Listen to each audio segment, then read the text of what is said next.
touch on this first. I think it'd be great to have this discussion.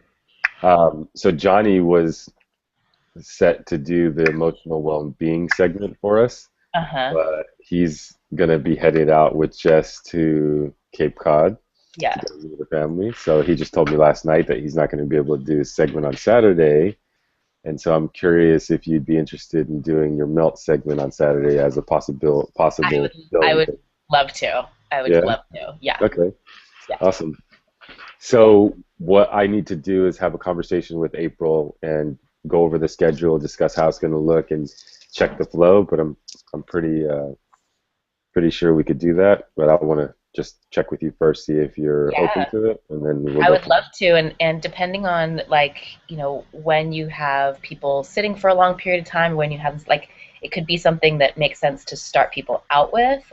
Um, because it's the kind of thing you either want to do at the beginning of the day or like right before. So you can kind of like pick when, we can talk about it. Like if April's like, yes, let's do this, then maybe we can just like talk about like the most ideal time to insert it because of what it actually does for your body and for your mind and for your alignment for the rest of the day. there. Love Yeah. it. So Johnny's segment was going to be the first segment of the facilitators at like 11 o'clock or something like that.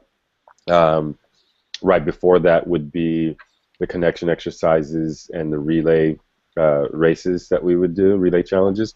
Uh-huh. And so I'm thinking that probably would be good after we do the relay challenges and all that, before they start to get into the actual segments themselves and the teachings and training, that you could start them off, get them, you know, Mhm. connected, super Mhm. connected with that I'd be honored to. that segment. Awesome, beautiful. Okay, so good. And That makes what's it feel the better. what's the time what's the time frame? Because I can fit into any time frame, but just tell me what is it? 45 minutes.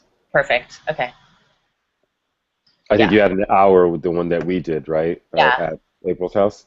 Yeah. Okay. Yeah. So yeah, 45 I, minutes. but I took you guys through like the firm ball treatments too, and I can just do the softball treatments. It'll still feel the results. Are we on carpet or hardwood floors? Um, we could do either. Well, there's well, we're probably going to need something that's more firm, right? Yeah. So we can do that in, there's a studio that we're setting up, so we could do that inside of the studio, which I believe the ground is cement. Yeah. Perfect. Perfect. That'll work. Yeah. Okay, beautiful. So yeah, There's about 20, 25. How many people? around 20, yeah, in that range. We're still like, there's all kinds of things going on. You know how it works, Yeah. but in that range, 20 to 25 is where we'll probably fall into. Okay. Cool. Awesome. Okay. Yeah, okay. That makes me feel better. Yeah, that's a little bit stressful, I can imagine. um, no, it's interesting because when Johnny told me, it was almost like I knew it was going to happen. So I was like, oh, okay, that's cool. And then I went to dinner last night with a friend and didn't even think about it. And then this morning I was like, we got to do this. We got to figure this out. And so I Yeah. knew that Yeah. we were going to have this call, and it's like perfect timing for everything. So Yeah. just amazing. So I'm happy about that. Yeah. That's awesome. So cool. I'm excited for this video chat for a number of reasons because I get to know you even better. Yeah. Couple purposes for this. One, of course, this information and what we'll glean from it will allow us to incorporate what your core desires and needs are and life purpose into the segments on Saturday. And then two, I want people to get to know who you are as a facilitator, as a trainer and coach as well, and what is it that you do and what you offer as a gift to the world. Mhm. So I'd love, to begin this conversation, if you will, by sharing, a little bit about your background, your personal background, like where you were born, what you did as a child, what you got in trouble for, what you did really well, and the challenges you faced, and what you overcame and how you got to today. And then from there, I'd like to talk about what you want to accomplish in the future and what your desires are. And then wherever the conversation goes from there, we'll just allow it to organically emerge. How's that sound? Mm, sure. Great. Okay.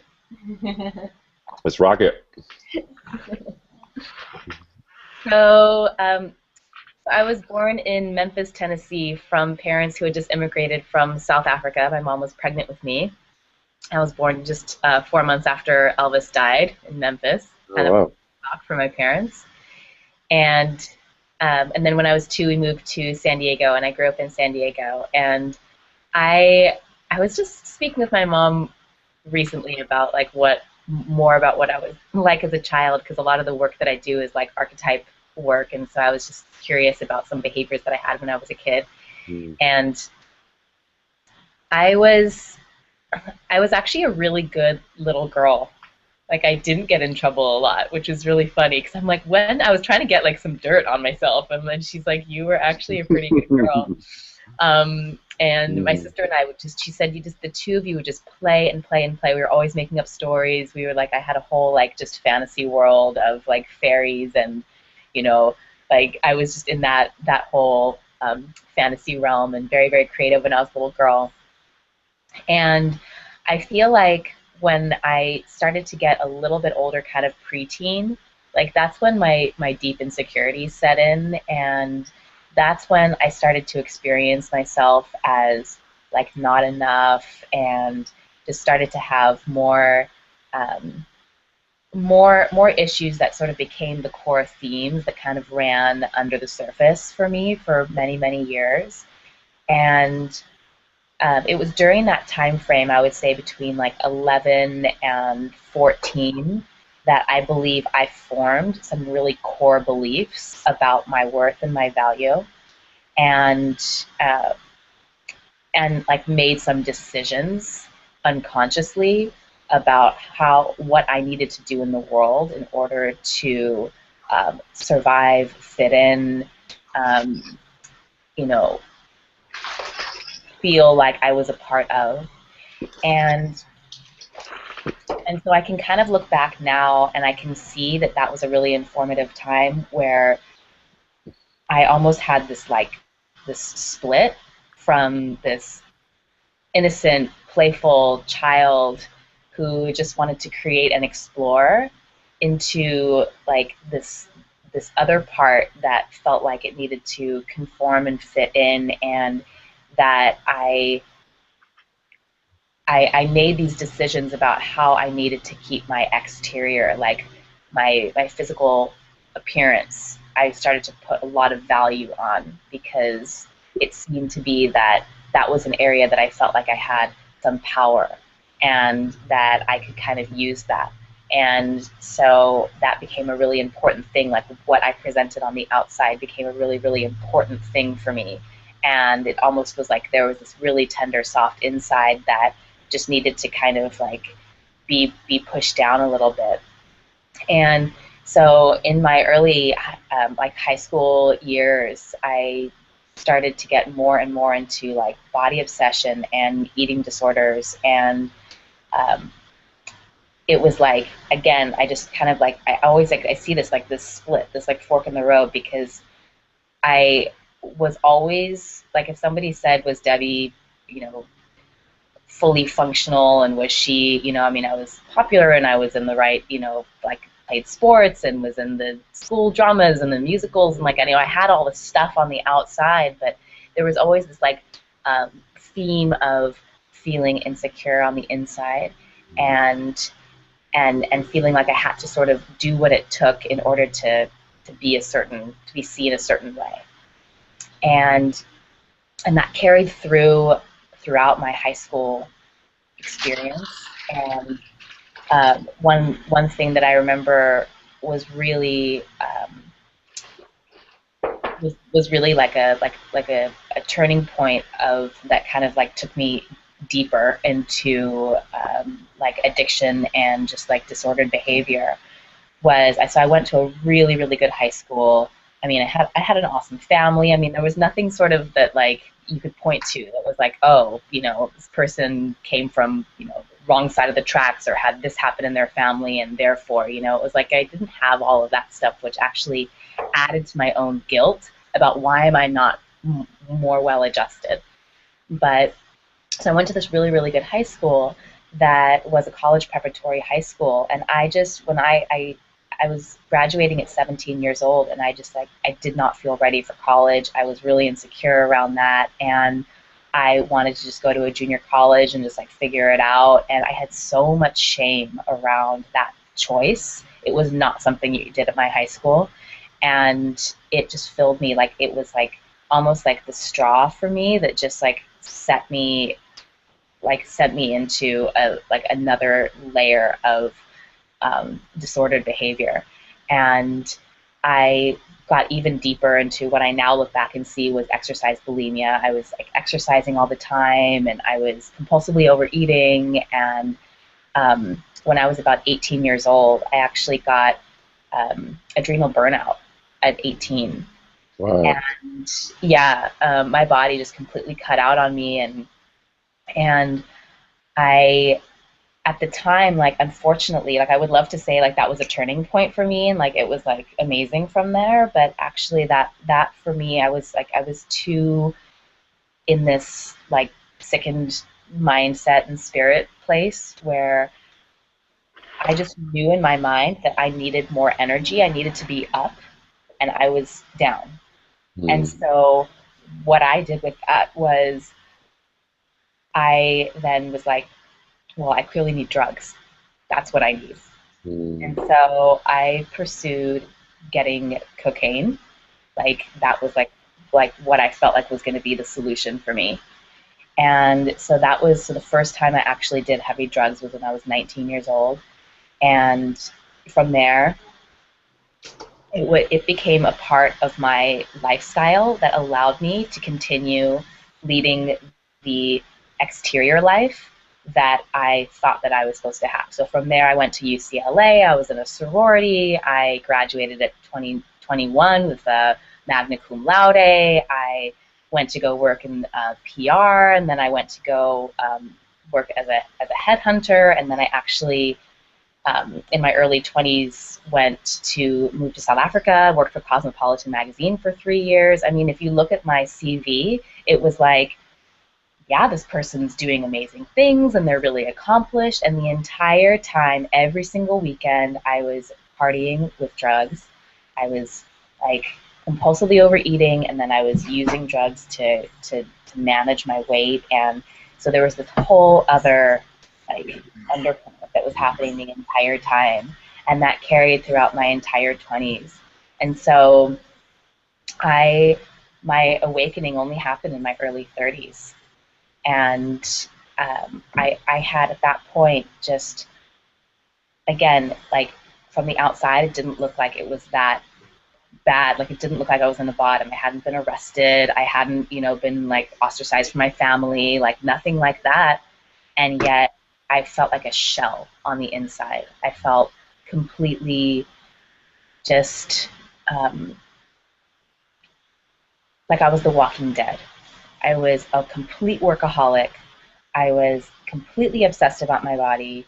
I was using food and drugs and coffee and, Red Bull and every single kind of thing to kind of like try to give me the false sense of energy that I needed, and to help me stay focused and to keep up this facade. And like inside, my insides just felt like they were just in knots all the time, and my relationship was a shambles. And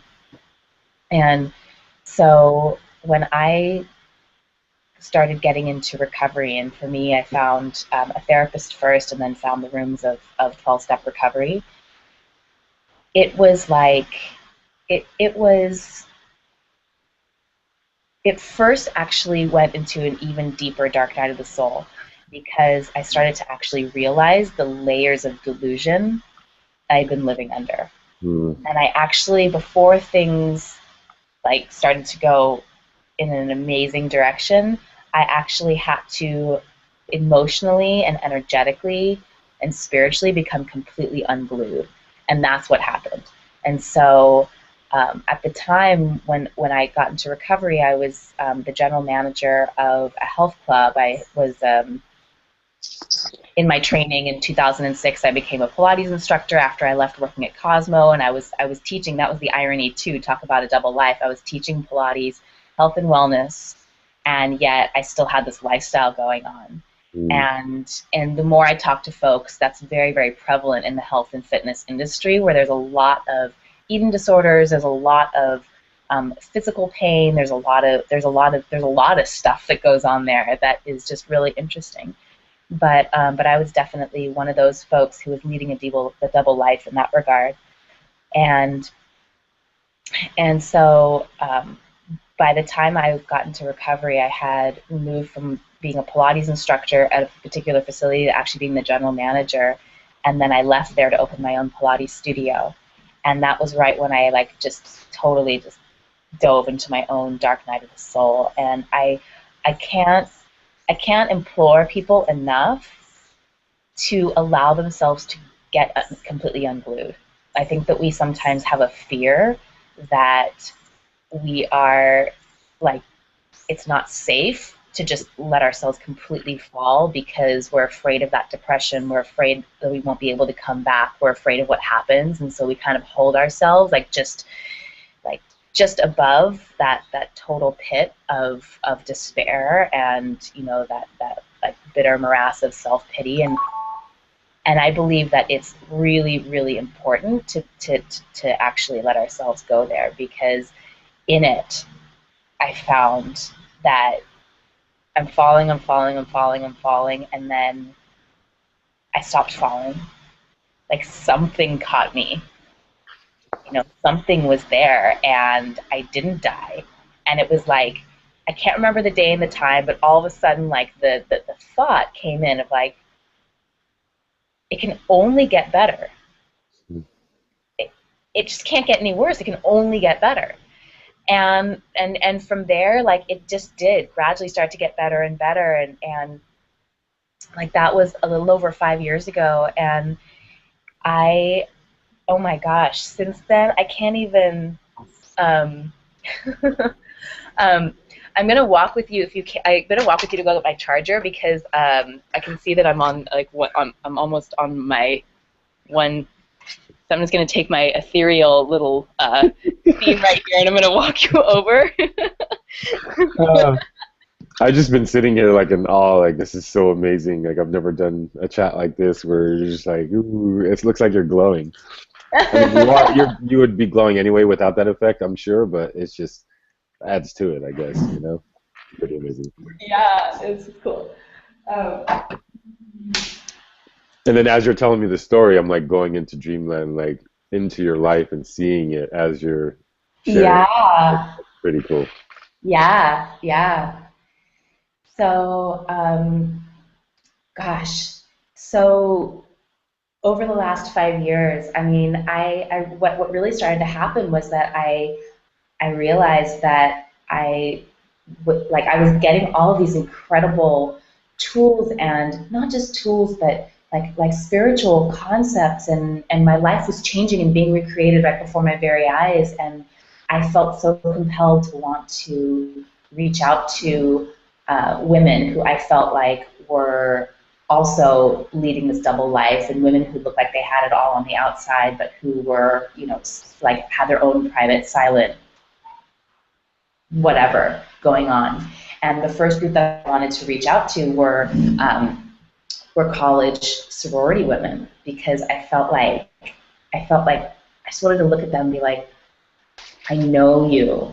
I know that you look like on the outside you're like keeping it all together, and that everyone thinks you have your shit together, and there's a part of you inside that feels like you don't fit in, you don't belong, and you're a fraud, and someone's going to find out, and maybe you're using substances, or maybe you're using sex, or maybe you're using like working super hard, or whatever you're like, maybe you're using these other things, and I just want you to know I see you, and there's a different way. And so I actually created a program for women of that age group, and I called it Blossom.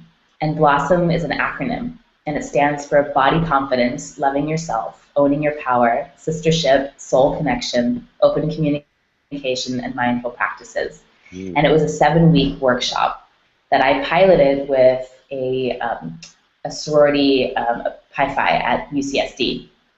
And it was so incredible because two things happened as I was doing this workshop with them. I mean, it was so the workshop was It was a combination of like embodied movement, which at the time was Pilates. That was what I knew.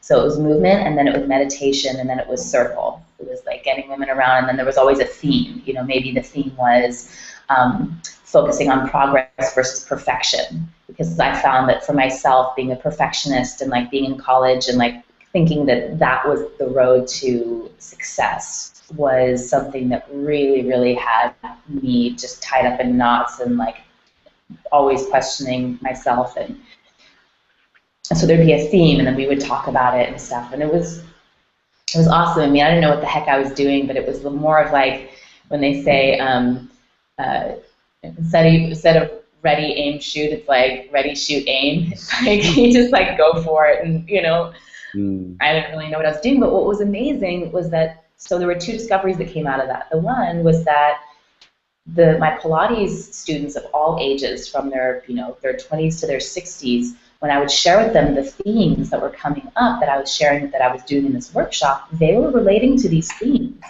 And then the other thing was that I didn't have, every week we would meet in a different spot, because I didn't have like a consistent place that I could like meet with these women and create a safe container with them.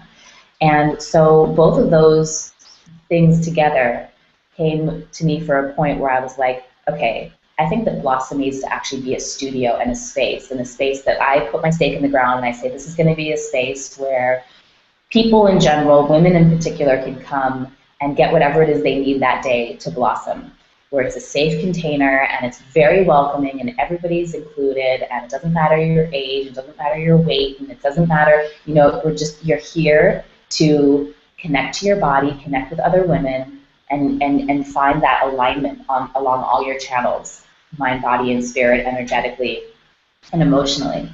And so I created so that was it was like 2010 around March when I had that realization, and by November of 2010 I opened Blossom Pilates and Soul Studio. And so I had that studio in Hillcrest, and I loved it. My vision for it was always to have it be a small, intimate space, and it was that. It was just, there was a small community of women and men and people who came and were a part of that. But I also would run recovery-based workshops out of there. I would have, like, everything that was in that space was around healing and empowerment and transformation, and it was really, really special because within the Pilates world, yoga is very much, it combines all that stuff, but Pilates not so much, because Pilates is more of like a physical type of exercise. Yes, it's a mind-body exercise, but it doesn't really go into the spiritual realm as much as yoga does. That's not really the intention of it, but that's what I brought into it.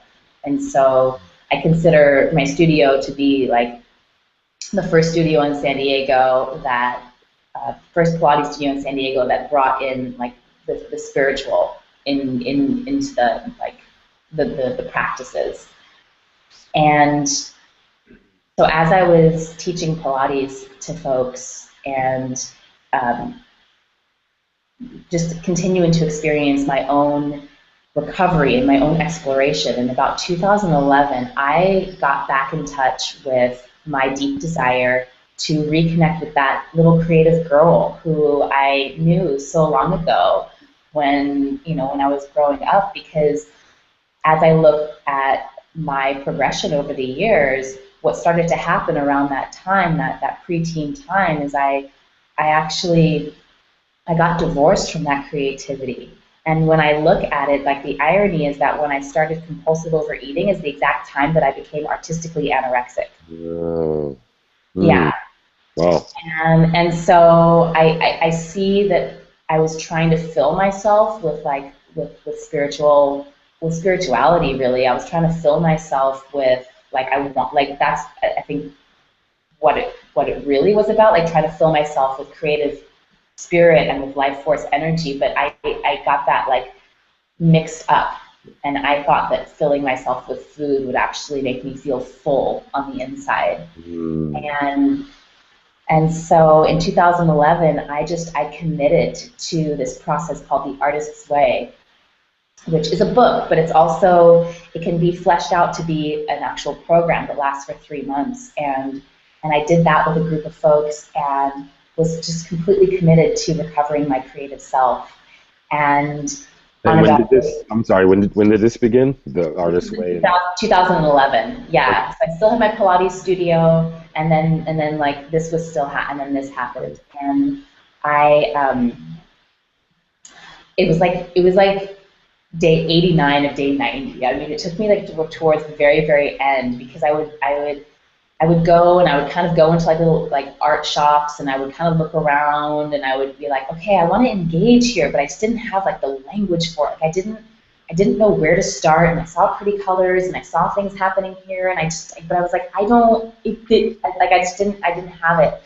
And one day I finally built up the courage, because it was like I was really shy about it for some reason. I built up the courage to go into a bead shop, and I was just scanning along, and I saw this ring, this wire wrapped ring, and I just asked the shop owner, I'm like, can you teach me how to make that? And she's like, yeah, totally. And Jay, that was such a turning point, this experience in my life, because I mean, maybe the lesson took 20 minutes. I made like a little bead. I mean, it was not a, this big dramatic thing, and yet something happened for me in that moment when I was creating something with my own hands, and like time stood still, and I rediscovered this part of me, or I reclaimed this part of me. It was so powerful.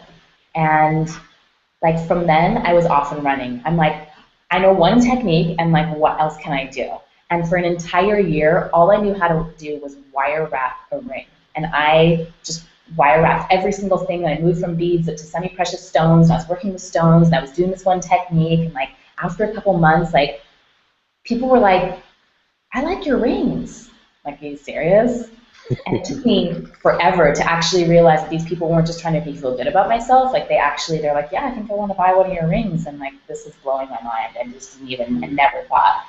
And so I would say it took me about a year and a half to even call myself like a jewelry designer or creator. I couldn't even claim the word artist, because artist for me was someone who like had like, real skills, whatever I thought that was. And so I just started to create, and in it I developed this love for creating not to be good, but just creating for the sake of creating, like creating to be free.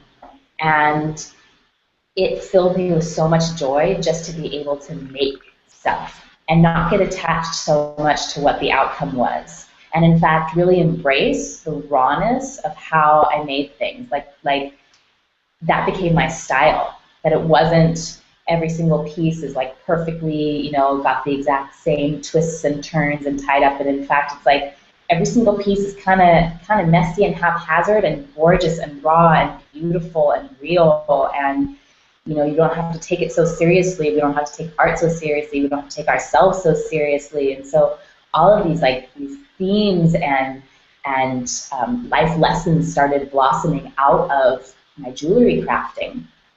And if not before long, I really felt like this was now in 2013, I really felt like jewelry and the desire to create as an artist and the desire to share creating art and crafting and getting back in touch with our creative expression, like that started to trump my desire to teach people Pilates.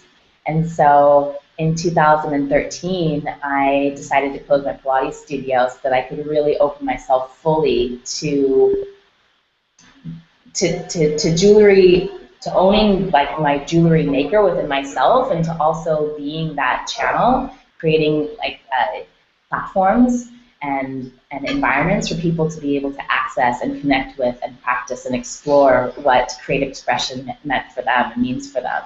And so that is absolutely something that I just wholeheartedly enjoy and love. And another theme that was running through my entire life, and again, I go back to this informative sort of like age 11, 12 through like age 14, 15, where I made a lot of choices about how life was. And I don't think it's any coincidence that shortly after that, when I was about 15, I think I mentioned that I played a lot of varsity sports and things like that throughout my high school. I started to develop like tendinitis and issues and ankle issues and knee issues and elbow issues and shoulder issues, pretty much in like every single joint of my body. As I played sports, I was chronically in pain, chronically hurting, and I come from a family of a physician in my family, and so it was like, oh, well, here, take some anti-inflammatories, so you feel better and you can get out there and play. And so I would self-medicate, and I would continue to play, and self-medicate, continue to play, and continue to repeat these movements, and my body like was just was in pain all the time. And then when I literally drove myself into the ground at 18, I think that my nervous system was out of whack, and my body was just in chronic pain, and so choosing to explore Pilates became part of that healing for my own physical body. And in about 2012, I discovered another method that, for me, trumped Pilates. And this method is called the Melt Method. And the thing that just struck home for me so much, the woman who created this method, her name is Sue Hitzman, and I'd been watching her for a few years at the conferences, and eventually I decided to take a workshop with her. And I was sitting in this conference with like 200 other fitness professionals, and she started out the talk, and she said, okay, so raise your hand if you consider yourself to be, like a professional in your own trade, like you feel like you're at the top of your game, kind of thing. Not in an arrogant way, but in a I feel like I'm good at what I do, and I'm professional in my trade. And everyone kind of raised their hand. And she said, okay, keep your hand raised still if you're experiencing chronic pain. And like 90% of us still had our hands up. And she's like, do you think that we're missing something in the health and fitness industry? And she had me. I was like, this woman is speaking to my soul, because it was another area where I felt like a fraud. It's like, how can I be someone who's teaching health and fitness? How can I be someone who other people come to for when they're in pain, and yet I have these chronic issues that I'm kind of pretending like aren't that big of a deal, but like they're still there. I had chronic elbow issues, chronic shoulder issues, and chronic tummy issues. And so this woman, I was into whatever this woman was teaching, and I started to study her, and I eventually became certified by her. And the method is like, it blows me away because it is so simple. It is so accessible. It's so easy to do. It only takes about 10 minutes a day, and yet it is mind-blowing what it's doing for our bodies. It's based on the concept of hydrating our connective tissue and rebalancing our nervous system. And there's all of the science and all of this data and all of these reasons why that is actually something that we want to do and incorporate into our daily life. But even without even knowing all that, it's like, I love the fact, because I realize that this theme in my life is always around how can I create an environment for other people to feel... Sorry, but a lot of people know. How can I create a platform for other people's empowerment through recovery, through healing, and through creative expression? And so this becomes another opportunity where I'm like, oh my gosh, you don't have to be dependent on me. I can teach you this method, and you can do this for yourself at home in 10 minutes every single day, and like you can actually become the expert of your own body and what your body needs, and eliminating the daily stress that just accumulates in your body just from your day-to-day living and from repetitive postures and your active living.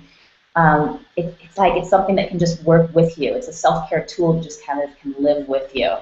And so today, it is like my absolute just pleasure and joy and honor to be able to offer programming for people who are uh, still in the conversation of recovery, like an addiction, and whether it's through drugs, whether it's through codependency, whether it's through eating disorders, workaholism, and I offer workshops and sponsorship in that whole realm. I'm very, very active. And then with the creative expression, I teach intimate gatherings of sacred adornment. I teach crafting workshops. I speak around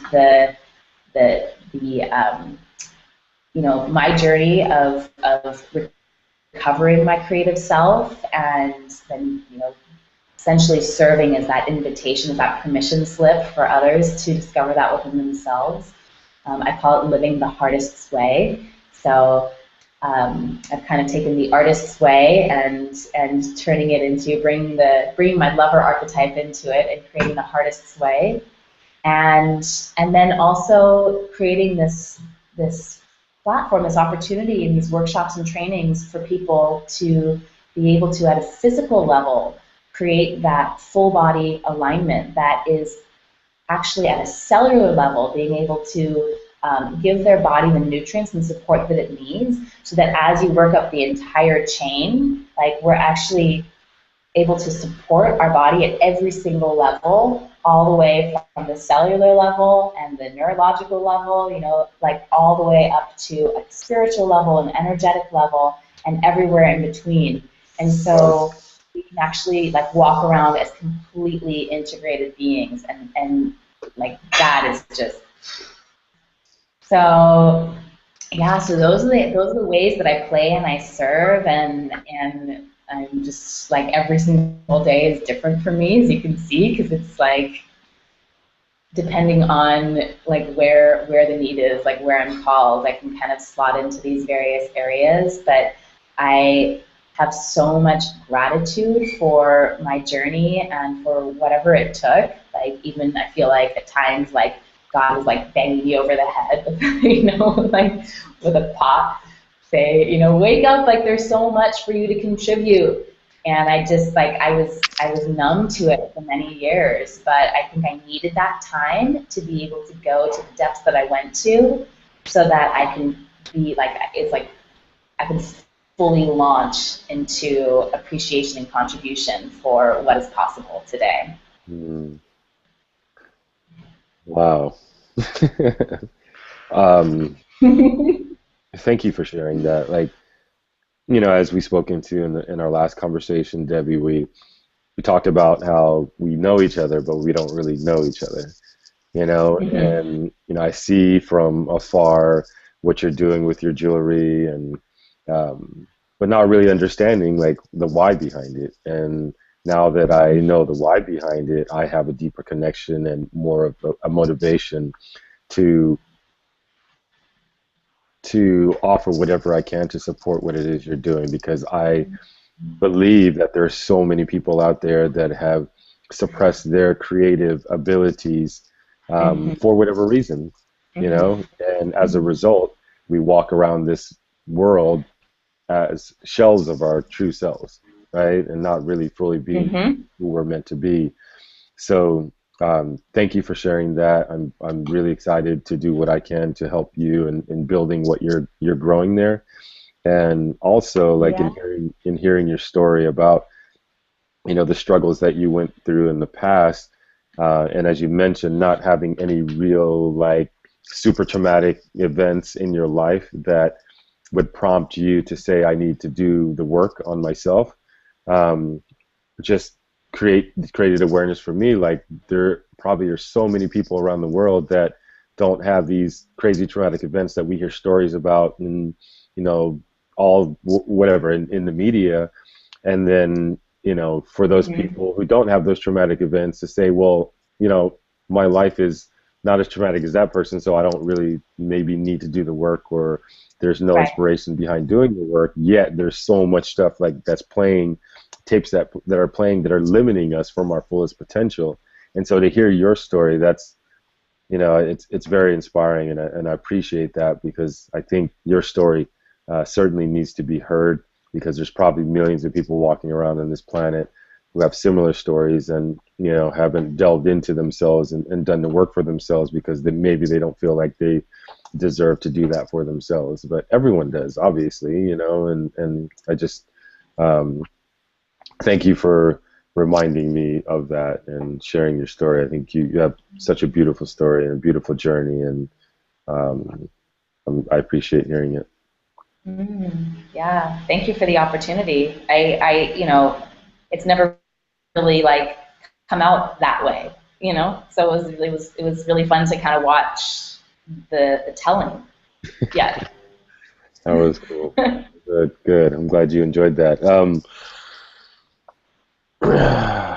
So, aspirations for the future. Like, what is it that you want to create now that you are where you are today on this earth? What do you want to accomplish? Mm.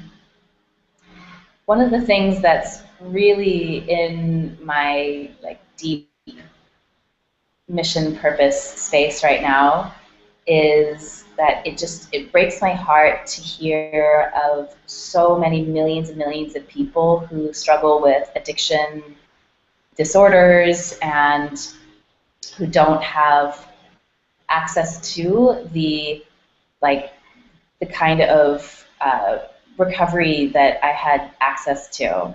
I feel like there's a lot of even within the world of the 12 steps, I feel like there's a lot of meetings that someone might, get up the courage to go to, and then they go there, and like the actual meeting itself is sort of lacking the depth of the message that is really going to capture their heart and give them hope. And when the Big Book of Alcoholics Anonymous actually came out in the late 30s, early 40s, the recovery rate for the first 100 people and the people who then they started taking through in those early days was about 75%. And today, even with all of the tools and all of the access that we would think that we have, the recovery rate is 6%. And so one of the things that I'm super committed to is over the next 10 years is actually like raising the rate of recovery worldwide by 70%. Mm. So yeah, so that's like, I would say that that's the biggest thing that I feel really, really called into action around. And everything else sort of comes along with that. I don't have any attachment to like what it looks like for me to continue to teach like the things that I teach. Although I just feel this deep desire to spread messages at global levels, messages of healing and recovery and empowerment. And when I say empowerment, that's a very, very general term, but I mean it in terms of like, this is a tool that you can implement in your life that's really, really easy. And, or rather, it's simple, but it's not easy unless you make it a part of your day-to-day. And so I would say that in terms of aspirations, the extent to which I can continue to serve on larger and larger platforms with like these pure messages and tools, that feels just that feels really fulfilling. And you seem like the perfect person to actually enact that change and that shift that you want to make in this world. The way you present yourself, and I think I expressed it after the workshop, just your delivery and how you share and express, the gifts that you've been given by the universe is just like so compelling to me. I mean, I know hope is just not my experience of it. I think I have a keen sense and awareness towards like how others it may be landing for them as well. And I think you have a gift in that sense of how you deliver and connect with others. that is so important in the process of growth. Like the people that are facilitating the experiences need to be great communicators. I mean, we need to be great communicators in life in general, but to have that in that space is important. And I think you have that Midas touch, if you will. And I'm excited to experience more of um, what you know and what you've experienced in the world. And I think it's going to be so beautiful for others to experience it as well. And I would like to support your efforts in sending out your message to the planet and to the world. I believe that's where I come in my life, is to be able to create that platform for others to stand on, have these amazing gifts to share with the world. And I would love to do that for you. It'd be my honor to do that for you, Debbie. I mean, I'm honored and thank you. Yeah, because that is, I mean, I have a very strong teacher archetype and healer archetype, but like I don't have like a strong marketeer archetype, you know. And so like that's not my wheelhouse. No, I mean it's true though. There's you know people who are really gifted in that space, and like and I believe that it's you know we, like today we don't all need to be like these individual like perfect replicas in every single area, and like you know being able to do everything. It's like no, this is what I do really well, and then like maybe I can play with you and like you do that really well, and then we can actually create something really amazing because we can just combine what we're really naturally good at. Yeah. Yeah, I agree 100%. I mean, you're an athlete, and you know, in my experience as an athlete, um, I see the difference of what happens when people come together as a team and what results from that cohesiveness, and what happens when people, you know, just go off on their own and try to do things on their own. I've done that in my lifetime as well. I'm just going to do this by myself because I don't need anyone else. But you know, our power is enhanced in community and in as a team, and we don't have to do everything on our own. Like my role is to play the quarterback. I don't need to do your role as well, and your role, you know, that's going to take so much energy and effort for me to try to do that. Whereas if I focused on the things that I'm really good at and the gifts that I bring into the world, and others do the same for what they are doing, and we all come together, then everyone enhances their abilities and their gifts. So I totally hear you on that, and would love to play with you on that level of being an awesome teammate, and watching you unfold and others unfold from our work together as we collaborate. So I'm excited for that, because that is one of my gifts, is to, you know, connect with the masses and, you know, share a message that people connect with. So I'm excited for that. That lights me up. Awesome. So Cool. yeah, thank you. That's all I can really say for sharing yourself and the message that you're delivering to the world.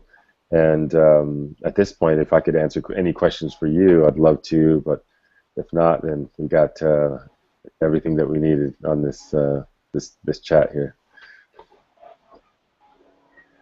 Yeah. You know, we've spoken a little bit about the Evo room, and I'm almost looking forward to like not necessarily knowing what's in store, what it's about, like, and just kind of showing up. I mean, you know, maybe some logistical questions like what time it starts and what to wear, and like, you know, sort of like what it's, you know, what the catering is, if it is, you know, like logistical things like that. But Yeah. other than that, I'm kind of just like, yeah, I'm down to just show up and Cool. experience, and then from there, you know, to have the experience, to then be able to say, okay, I really see an opportunity to be able to contribute in this area. But I think like you and I spoke about before, like I first need to just experience it Mhm. to then be able to say, okay, you know, where can I slot in and offer some support. Yeah.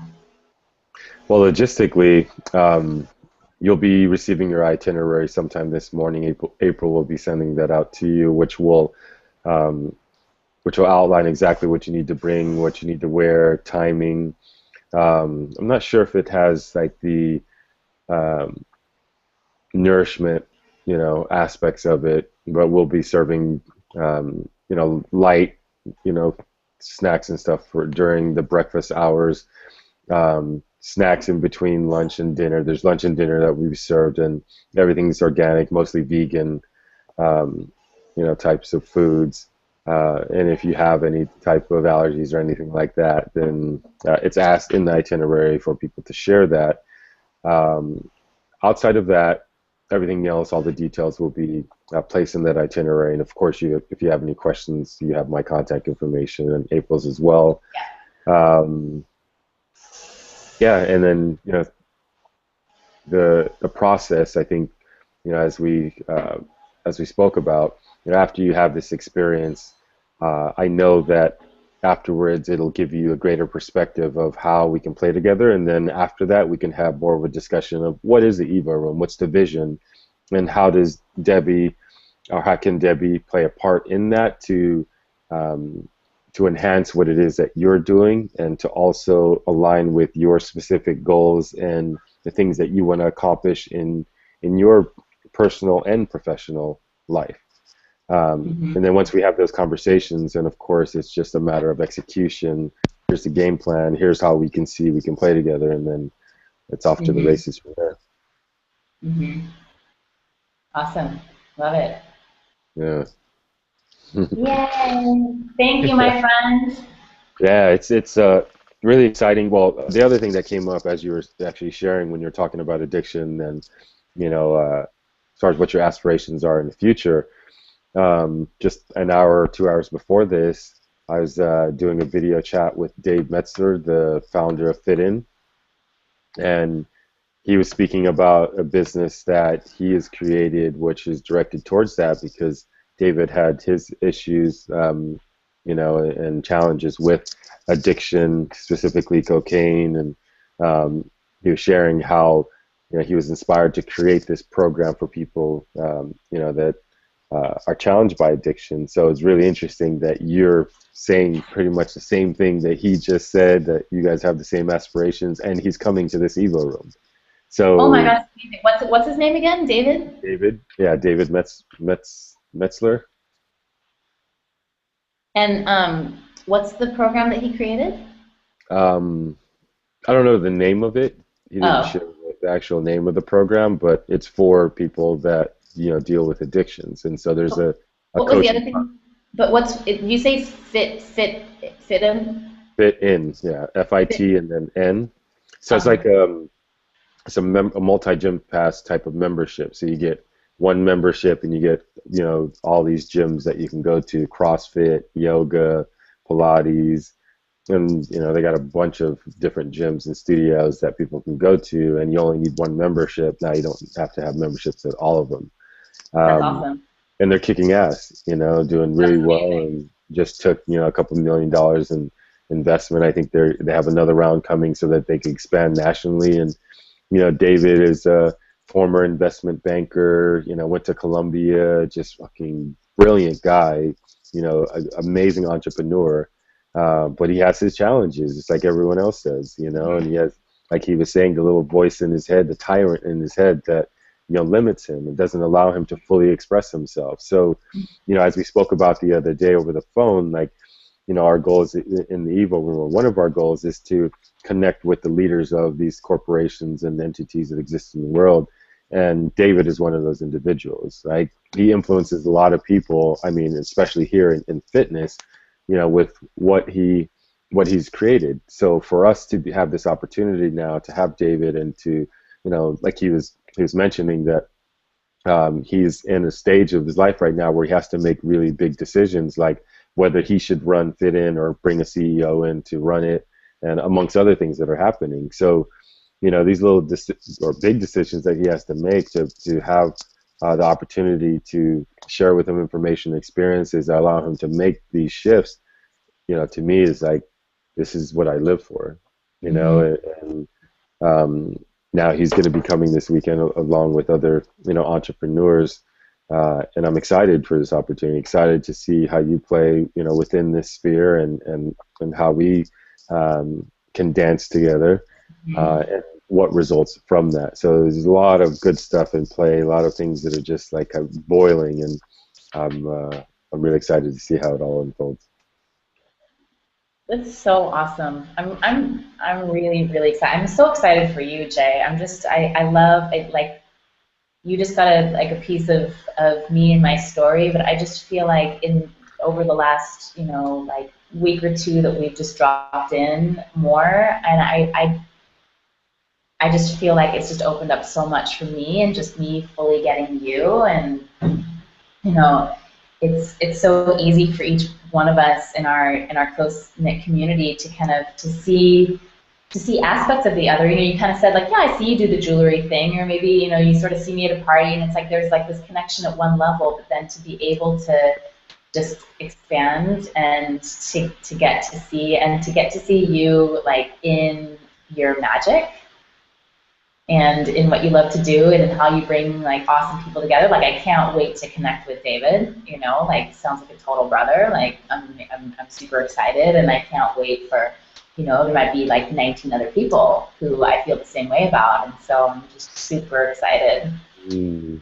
It feels really Yeah, good, and I'm so glad that you taken the time, outside of your other obligations, to be present and to come here, and that makes me yeah, feel really good, and I'm honored, to have you, join us on Saturday, and also potentially, facilitating the experience. Um, yeah. just so much good stuff, and So much goodness, so much goodness. I'm Yeah, excited just to give you a hug, and like the depth of our connection. I could feel it like already raising, and where that will go or what will happen as a result of that, who knows? But I just love the way it feels right now, and I love where it's headed, because I feel like there's a lot of awesomeness that's going to come out of it, and it's really cool, really, really cool. yeah. It's so good. It's so good. Yay! All right, brother. Thank Mm, you.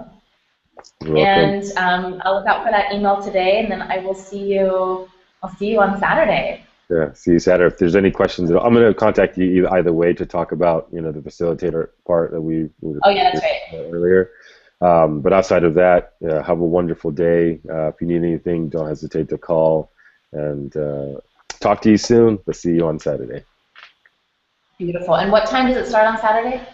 9 o'clock. 9 o'clock. Okay, perfect. Okay. All right, love. Have a good one. You too. Bye. Bye.